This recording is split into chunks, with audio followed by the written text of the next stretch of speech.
Tengan todos muy buenas tardes, hermanos, que el Señor les bendiga. Amén. Vamos a leer una vez más el proverbio correspondiente a este día. Escucha el micrófono. El proverbio número 9. Con alabanza. Ahí me regalan un fuerte amén cuando ya lo tengan. Lo vamos a leer como siempre lo hacemos, de una manera antifonal. Yo leo los impares y ustedes me ayudan a leer los pares. Vamos a leer la palabra de Dios en el nombre del Padre, del Hijo y del Espíritu Santo. La sabiduría edificó su casa, labró sus 7 columnas.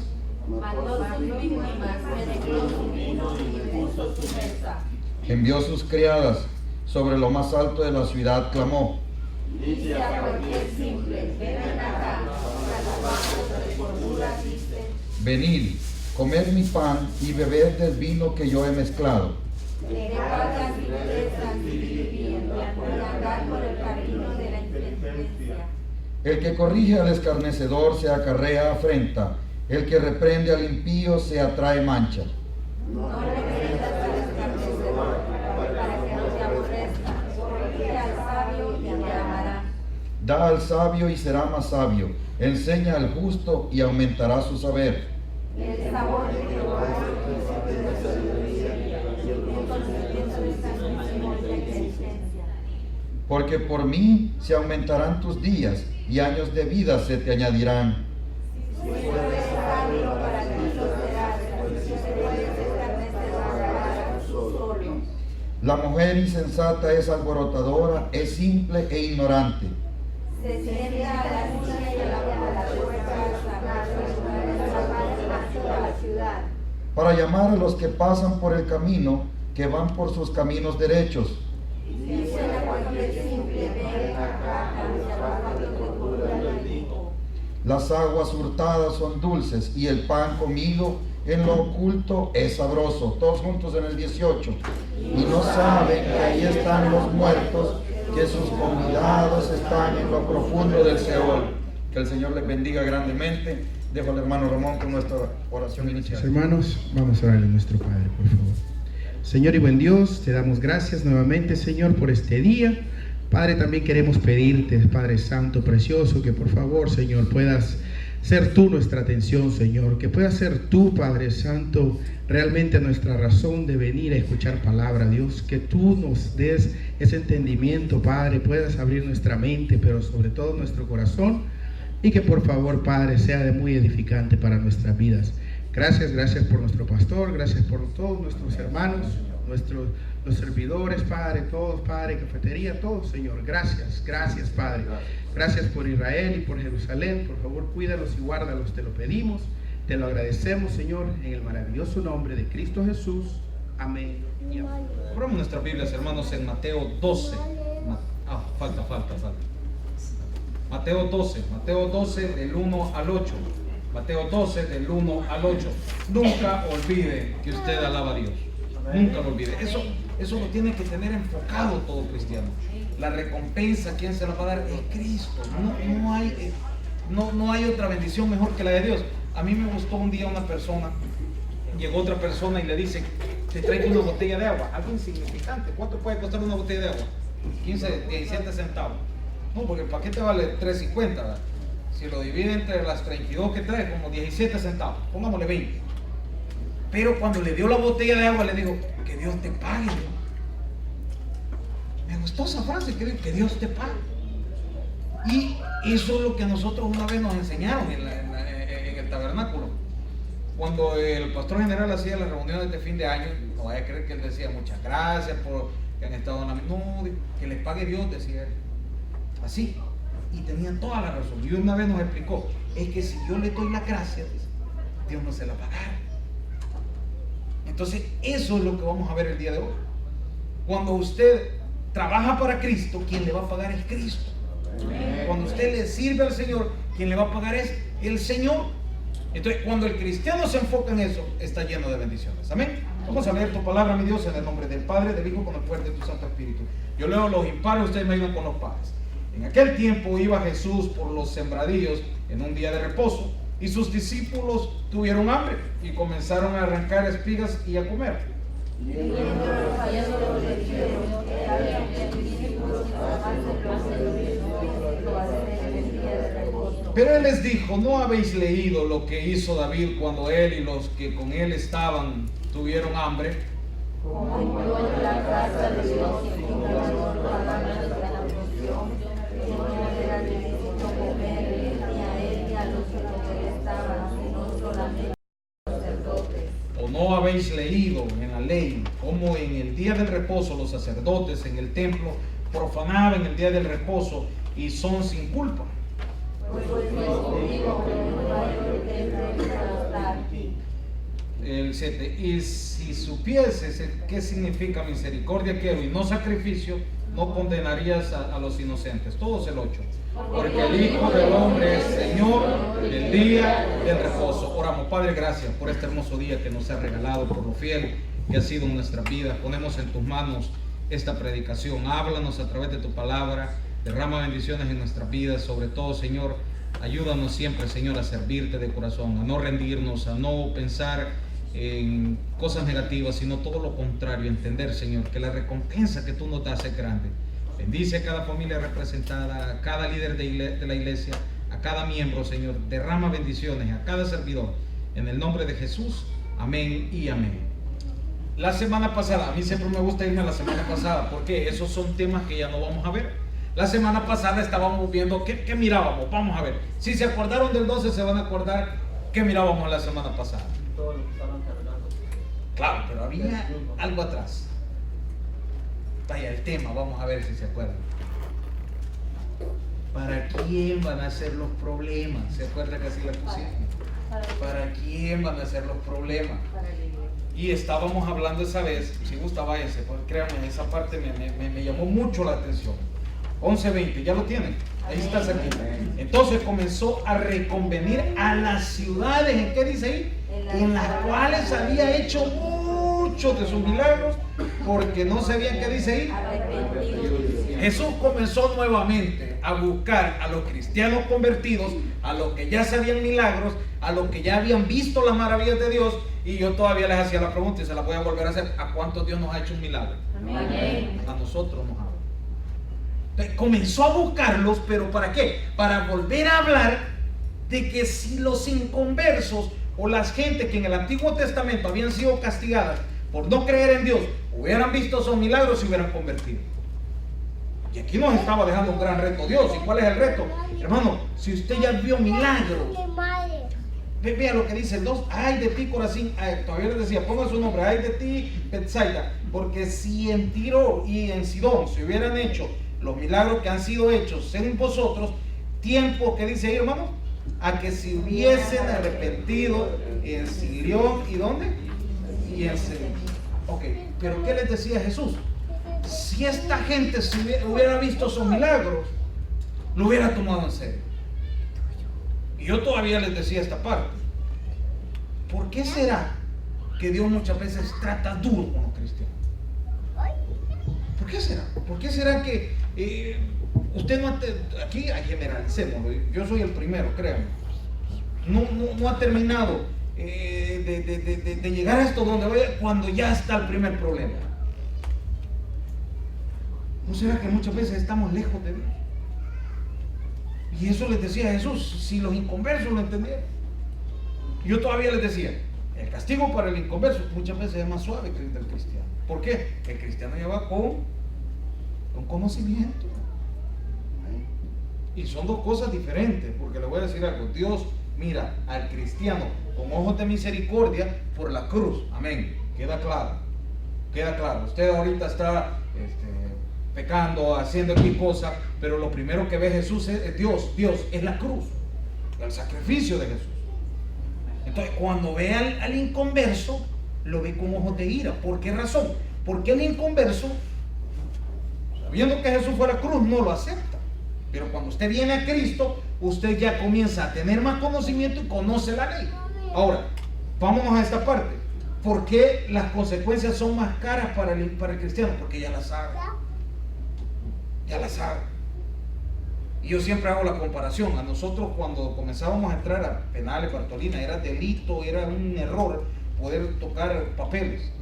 De hecho, me acuerdo que había una señora, íbamos a reuniones, Y había una señora que tenía de estar en el ministerio 30 años. Bueno, estuvo ella de los inicios de la iglesia central, estuvo bien cerca del pastor general, pero ella no podía leer, solo llevaba una Biblia. Y a nosotros siempre nos daban esta recomendación: por más que le diga, mire, llévele este papelito a mi hermano, allá afuera está, mire, necesito tengo un dolor de muela, que me manden no podía tocar nada. Y si nos encontrábamos un papel, la condena era doble, uno porque ya sabíamos y el otro el ilícito.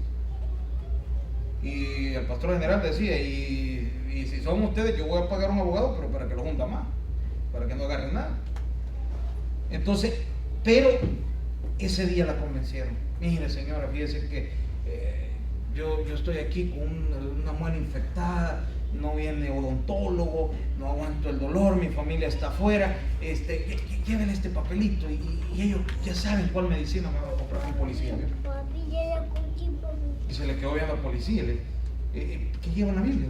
No, nada, la señora viene nomás, nada, ustedes hasta nosotros no quieren, présteme lo que va a la Biblia.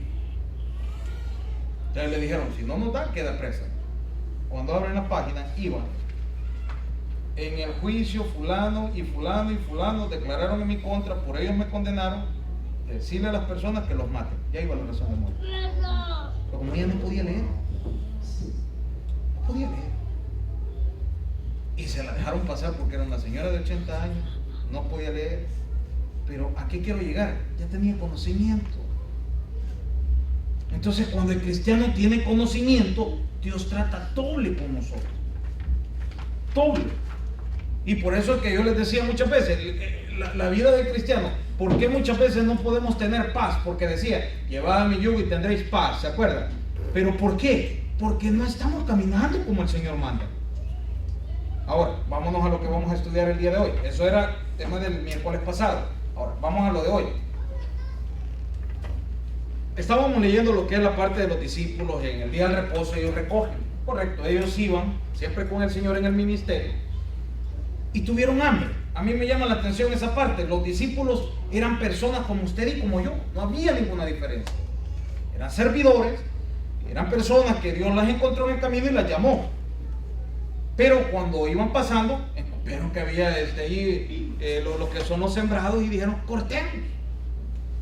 Pero la ley prohibía cortar en el día del reposo, pero para vender. Pero para consumo propio, sí se podía.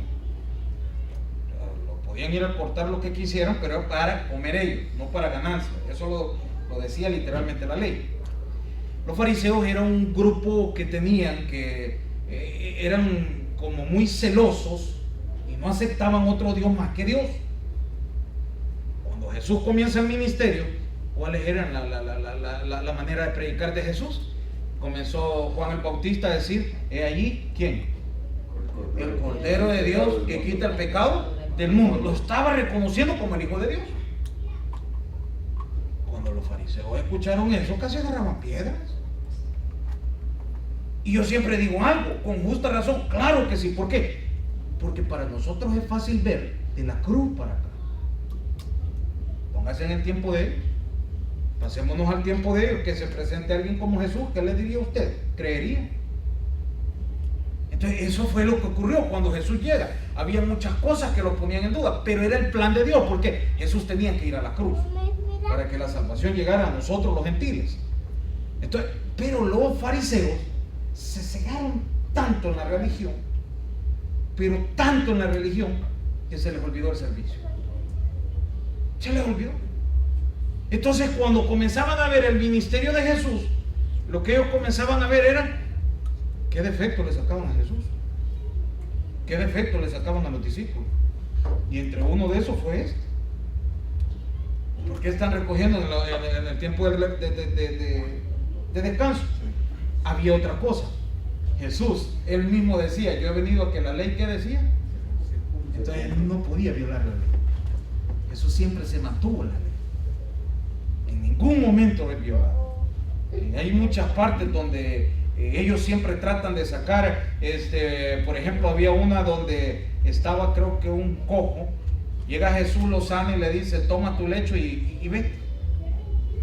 Y también se le acercaron a Jesús, pero ¿cómo le decís que tome el hecho? Si solo la cosa de ponerse algo en la espalda ya era trabajo. Pero ahí está, Jesús no rompió la ley. ¿Por qué?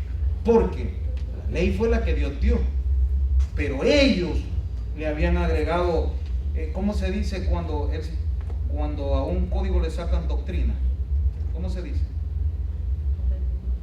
En la ley.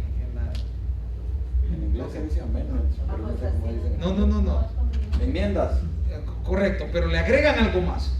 Por ejemplo, un delito, el robo. Pero si yo robé $5, no usé arma, es un tipo de robo. Agravado, ahí va complicándose más. O sea, esas eran las leyes que habían agregado de hombre. Si ya sacan el arma, ya es porque puso en peligro la vida. Entonces, pero esas son doctrinas que le sacan a la ley. Esa es la palabra. No la estoy confundiendo, ¿verdad? No. Pero es interesante tocar este punto. Entonces, eso era lo que pasaba con ellos. Entonces, siempre le sacaban defectos al ministerio de Jesús. Ahora, yo por eso les puse el tema, no olviden el servicio de Dios.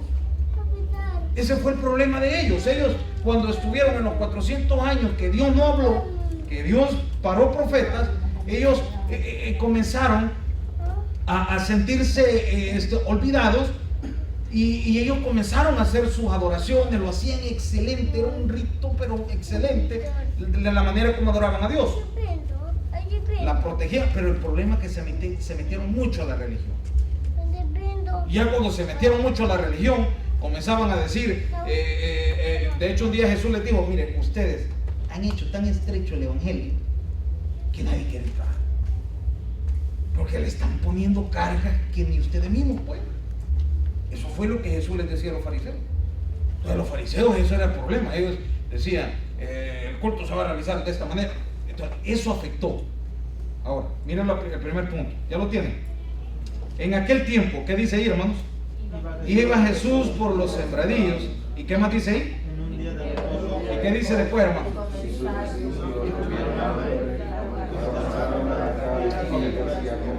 Primer punto, hermano. Yo le puse así.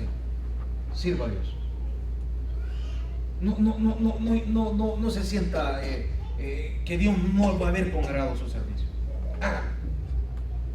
A mí me sorprende que los discípulos, a pesar de todas las crisis, me imagino que ellos habían dejado familias, habían dejado negocios, habían dejado todo tipo de problemas, pero no se rendían. Siempre andaban con Jesús.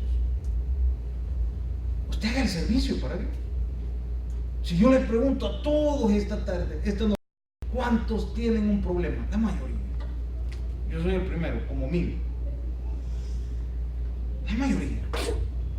Pero los problemas no van a ser un motivo para que usted no se congregue, sino todo lo contrario, lo tiene que motivar más. Lo tiene que motivar más. Yo un día escuché algo, fíjese, a mí me gusta leer, lo que yo veo lo leo, a mí, créanme, leo muchas cosas. Estaban contando, le puedo hacer corta esta parte, sobre la pesca de los peces en Japón. Dicen que para pescar en Japón no lo pueden hacer tan cerca, porque no es muy profundo, muchas cosas que sacar. Entonces, para pescar en Japón tenían que caminar los barcos hasta no sé dónde, para poder traer peces. El problema es que cuando regresaba el barco, los peces ya no venían frescos, ya venían de 3, 4 días, de muertos. Entonces, cuando la gente los comía, sacaban pretextos, este pez no es fresco. Ok, inventaron ver cómo los traían en jaula, en una piscina abajo, y que se vinieran moviendo.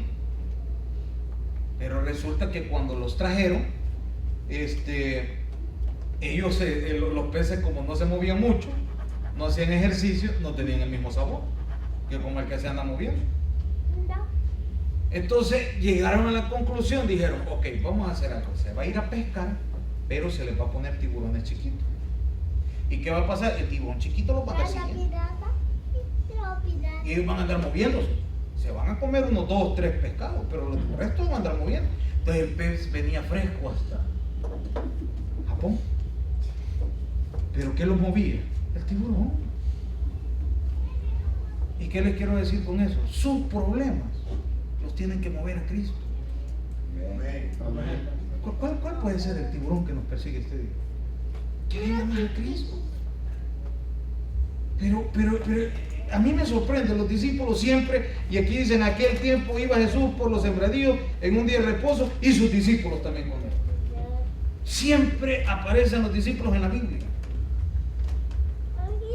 Qué gran reto nos dejan ellos, que ellos andaban a la par del maestro, claro que sí, pero no se rendían. Les cuento algo, caminaban cerca de 32 millas diarias, a altas temperaturas. Yo no conozco Israel, un día quisiera conocer. En el desierto no habían zapatos que hoy hay estos unos deportivos que se inflan, nada de eso, nada de eso. Estamos hablando la caite, el amarrado y caminar, y la arena en medio. Cuando usted ve en la tradición que usted llegaba a una casa, le tenían agua tibia, era para lavar los pies y las heridas. De 32 millas, ¿cuántas piedras tropezaban? Pero se mantuvieron fieles con Jesús. ¿Qué tiene que hacer el cristiano? Mantenerse fiel a pesar de que tiene los problemas, hermano. Si los problemas no es nada nuevo. Nadie puede decir, hermano, mire, hoy tengo problemas. Y antes de Cristo no tenía. Antes de Cristo todo era tranquilo. Siempre han existido. Mire el 2, ¿qué dice el 2? Léalo por favor. Viéndolo los fariseos le dijeron: he aquí tus discípulos hacen lo que no es lícito hacer el día de reposo. Quédese usted. No bote la visión. No bote la visión de Jesús. No se ponga a ver problemas. No la bote. Estos ya habían perdido la visión, eran unos grandes servidores, eran unas personas que eran atentas. Estamos hablando antes de que Jesús iniciara su ministerio, antes de que Jesús comenzara a predicar el Evangelio. Pero cuando Jesús lo comenzó a predicar, comenzaron los problemas de ellos. Y se llenaron de religiosidad al grado que ya no trataban de acercarse al ministerio de Jesús, sino que ver qué le miraban a los discípulos. Siga a Cristo. Siga a Cristo. Y me gusta esta parte porque dice, viendo los fariseos le dijeron, ¿qué dice ahí, hermano? He aquí tus discípulos hacen lo que no es lícito hacer. ¿En dónde? El día de reposo. Estaban viendo el error de ellos. ¿Y lo de ellos? ¿Y lo de ellos? Por eso que Jesús les decía anteriormente, miren, Jesús siempre fue, bueno, los judíos tienen esa tradición de que son muy extremistas para poner los ejemplos. Por ejemplo, en El Salvador, ¿se acuerdan que había una frase que decía la gente: mira, si es mentira me corto esta oreja? Y yo nunca vi que nadie la cortara. Entonces, Jesús también fue así, fue muy extremista. Entonces, y Jesús, pero esas frases son judías, ellos lo tienen. Entonces Jesús siempre decía, mire, yo siempre que leía la Biblia yo decía, no vea la paja de su vecino si usted tiene viga. ¿Cómo va a caber una viga en el ojo? No se puede. Pero lo que Jesús quería decir es, ordene su vida.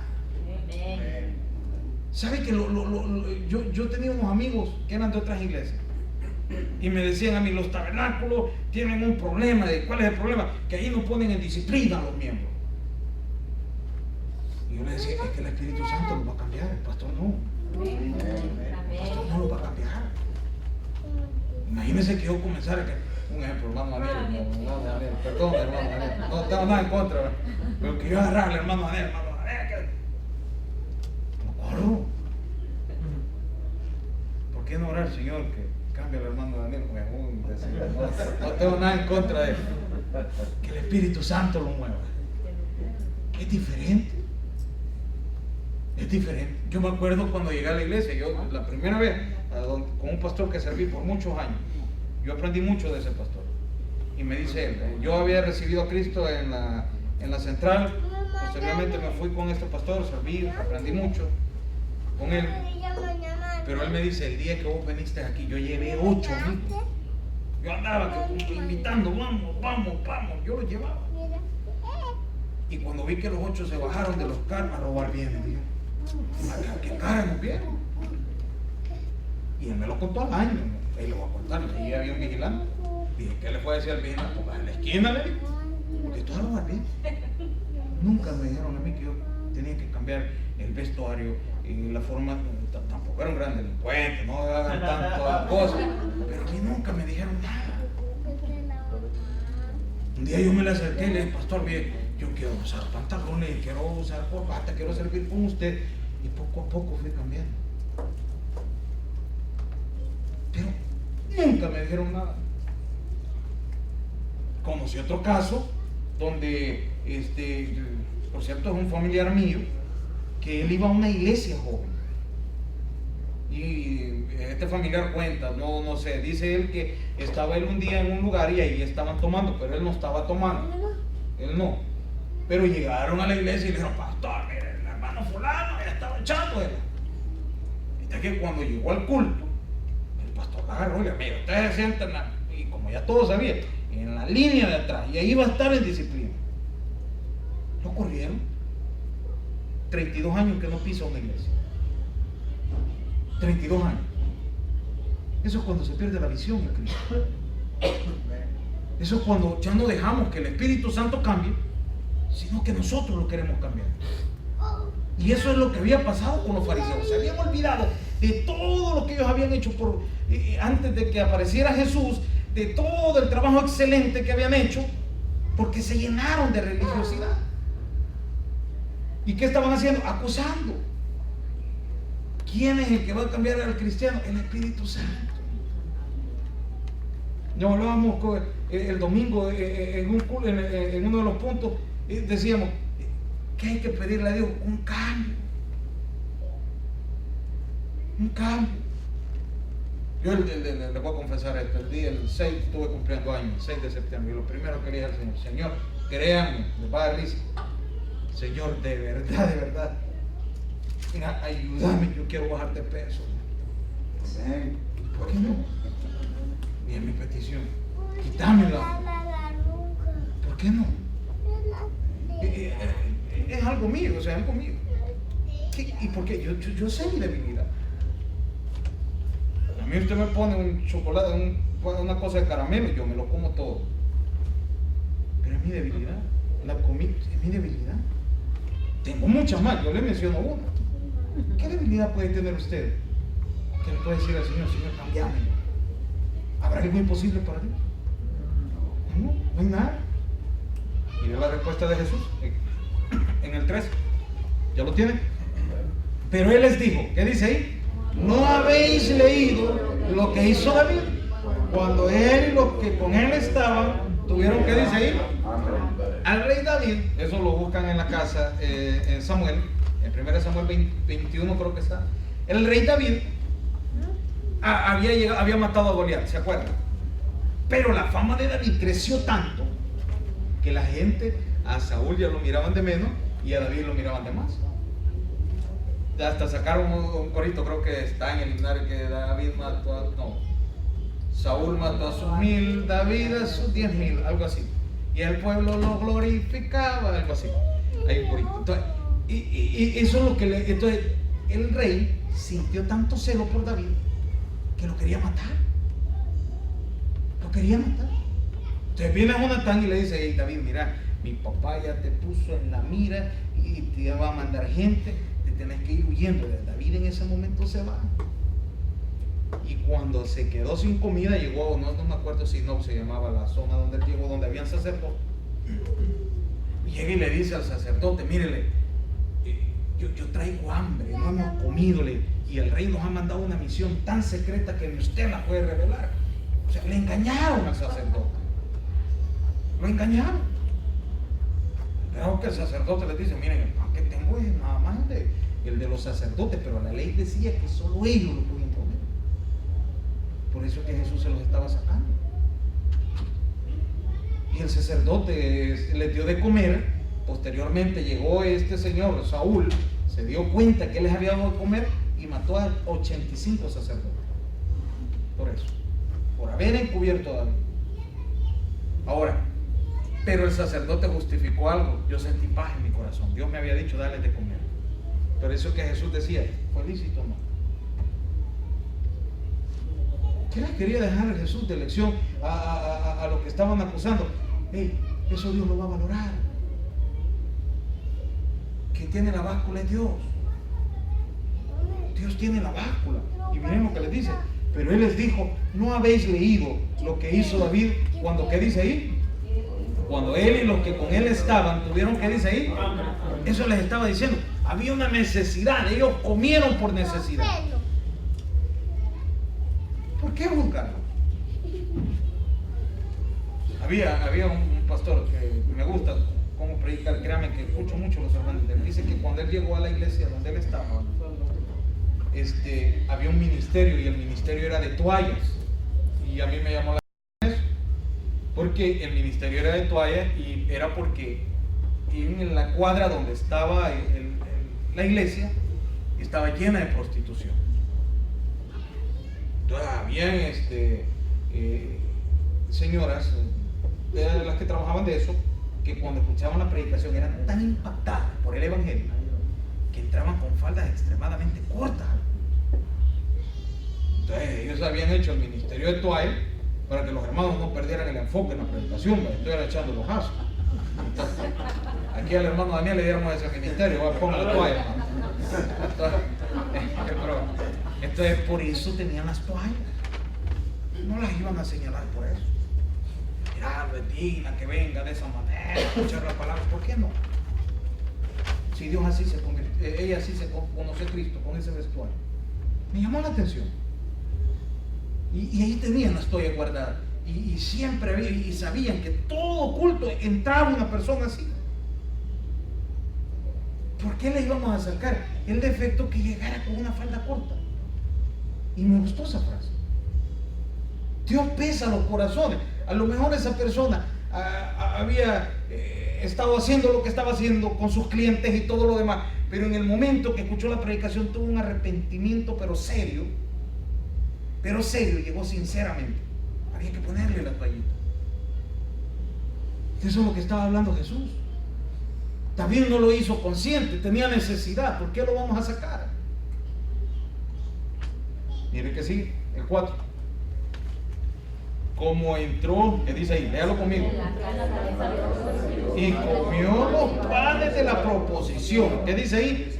Que no les era lícito comer ni a él ni a los que con él estaban, sino solamente a qué? Estaba establecido en la ley. No era algo inventado. Pero no fue criticado, no fue señalado David, sino todo lo contrario, los sacerdotes lo apoyaron. La iglesia eso tiene que hacer. Volver a la base bíblica, a servir a Dios. Y mire el número 5. Lea por favor el 5. Como en el día del reposo los sacerdotes en el templo profanan el día del reposo. ¿Y son qué dice ahí?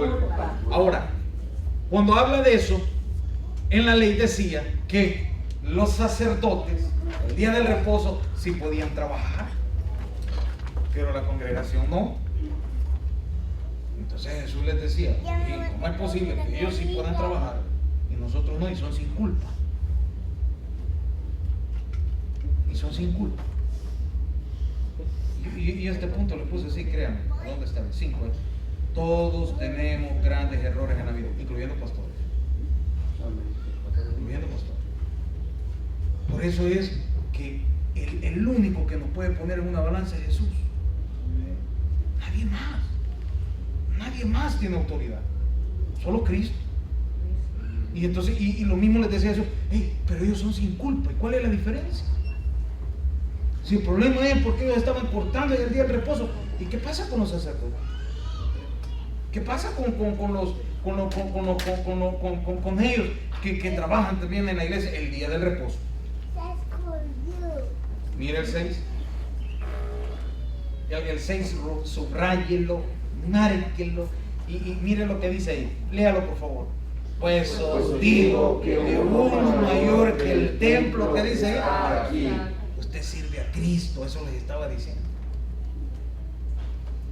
¿Por qué se aferran a cosas de las cuales no están edificados? Sírvanme a mí. Eso les estaba diciendo. Si aquí está alguien, que era Jesús, no yo, que aquí está alguien que es superior al templo, y es Cristo. Amén. Es Cristo. Y les decía, sírvanme a mí. No, ya esa cuestión de ver las diferencias, que ustedes son, ¿cómo se llaman? Fariseos, y nosotros ya llevamos el ministerio del evangelio. Es lo mismo, solo quitémonos la venda. No podemos estar divididos, eso les decía Jesús. Somos el mismo cuerpo. Y mira el 7. Léalo por favor.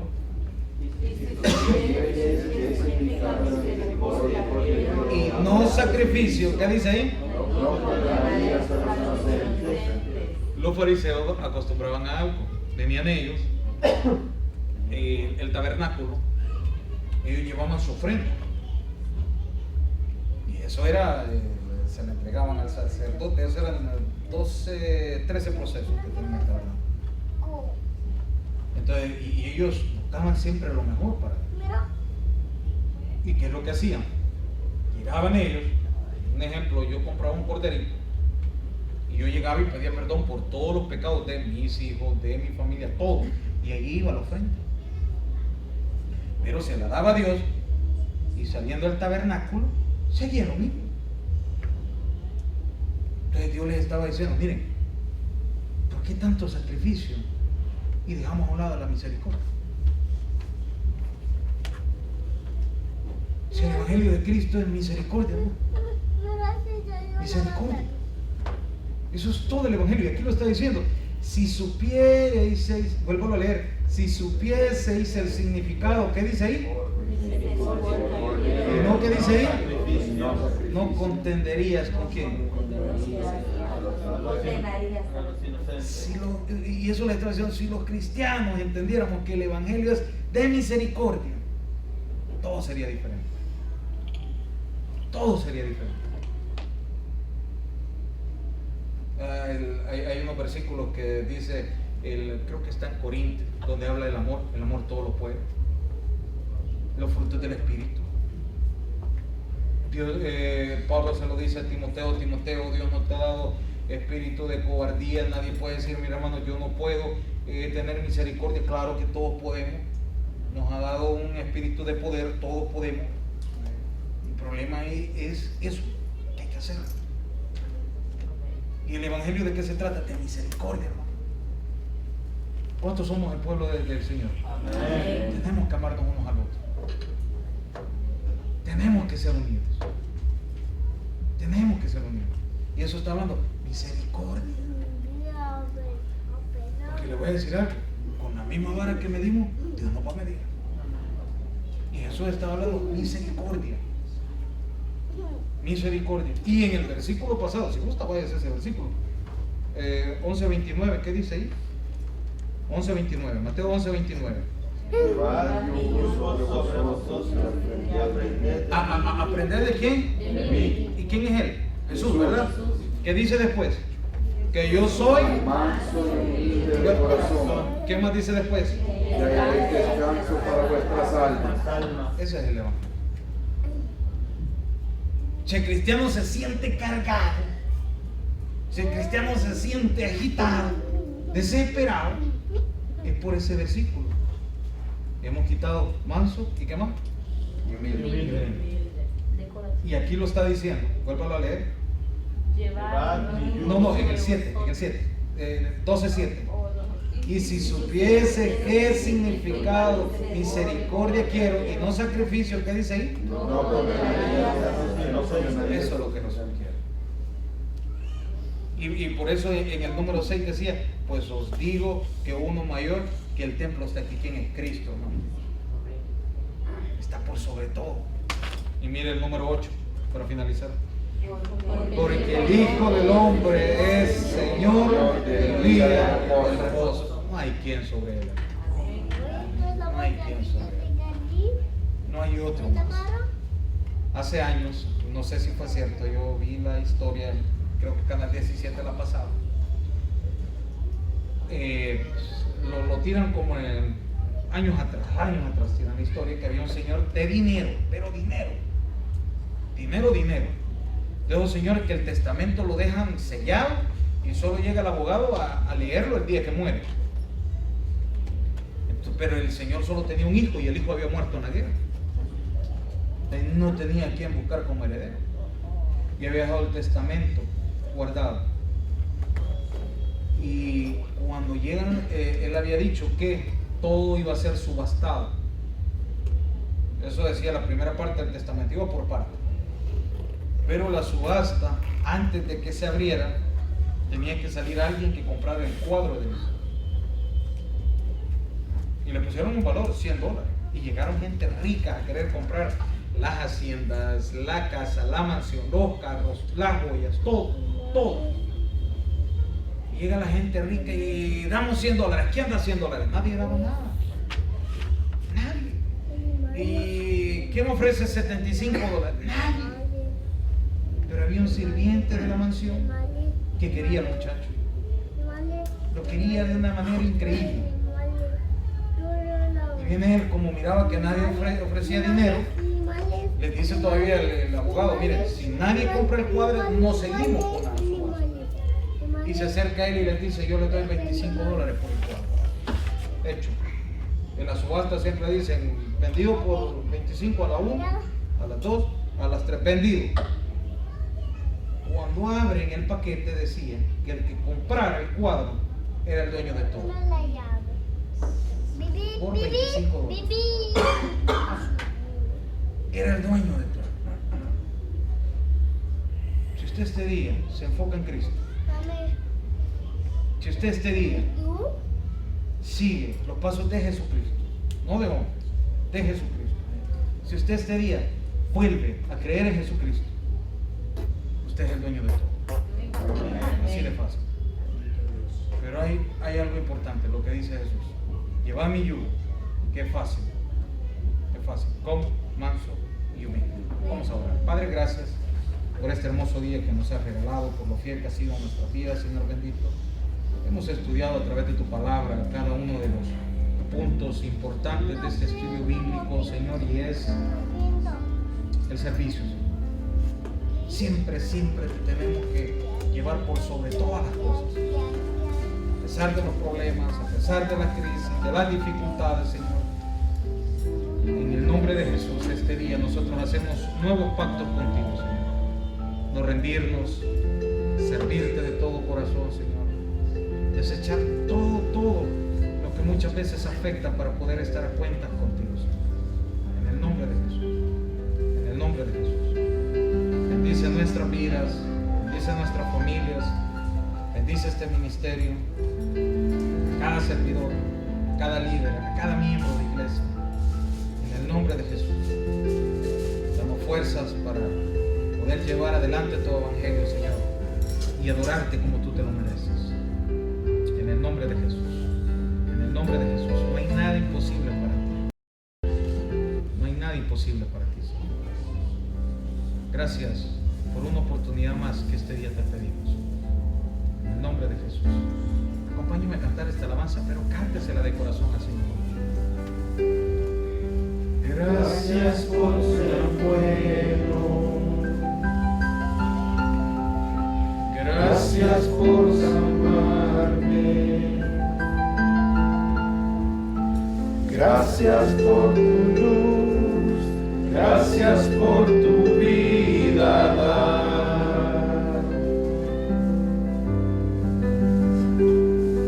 Gracias por salvarme. Gracias por tu compasión. Gracias por tu cruz. Gracias por tu vida dar.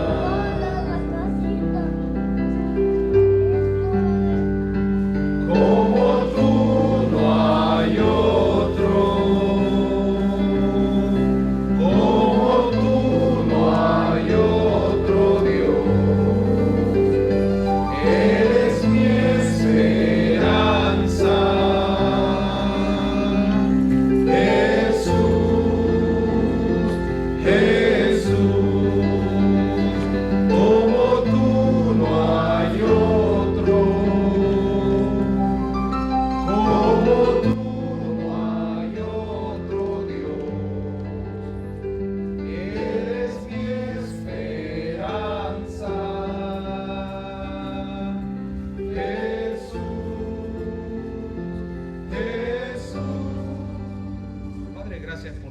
llévanos con bien a nuestros hogares, tráenos con bien a cada uno de los cultos de esta semana. Gracias por todo, en el nombre de Jesús.